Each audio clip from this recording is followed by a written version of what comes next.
A landmark day in Cleveland after city council votes on sweeping legislation to reduce lead poisoning in the city's children. That vote happening just minutes ago at a packed city council chambers.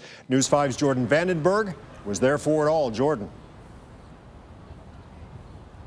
Well, this legislation is the byproduct of months of research and months of meetings on a complicated and quite a vexing topic. But this legislation is going to bring a whole host of changes, especially for the thousands of city landlords. This legislation requires that all rental properties in the city will be certified as lead safe by 2023, March of 2023. But even with the vote passing this legislation, there's still a whole host of unanswered questions.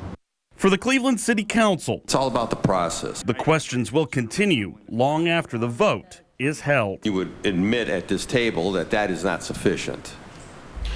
I do not envision that right now that I can administer the lead safe certificate with that amount of staff, but I don't know necessarily that I need more inspectors. I just need staff in general to do this, and I haven't quite identified if they need to be inspectors or not. Okay. How many more people the city will need to hire as part of the landmark lead-safe legislation is one of several outstanding questions, even as the council prepares to vote. The legislation would require every one of the city's more than 80,000 rental units to be certified as lead-safe by March 2023. Those certifications would piggyback off the city's existing rental inspection unit. However, city officials say only roughly half of those rental units are currently registered. The city's capacity to enforce the legislation drew the concerns of Councilman Tony Brancatelli and Councilman Mike Polensek. One of the things I find so troubling and I find so frustrating is a lack of follow-up, is a lack of follow-through. Concern is a little bit more like the Apollo mission. We're going to tell Neil Armstrong and Buzz Aldrin said, all right, we've designed this ship to take off, but we need 18 months to figure out how to land it. City officials remain confident that the program, if passed, can and will be enforced. But Brancatelli also expressed concern with the trickle-down effects on the city's landlords, a majority of which are families, not companies. The biggest anxiety I have is, again, this is, where the ship, this rocket's taken off.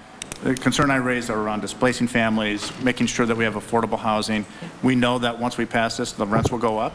This is what's going to happen because folks have to recover their costs. At the end of the 2-hour discussion, Councilman Blaine Griffin, one of the authors of the legislation, gave a passionate plea from his bully pulpit. There's people that monitor history and study history, and then there's people that make history. I want to be a body, this 133rd body, to make history and say that we did something to protect the children in our community.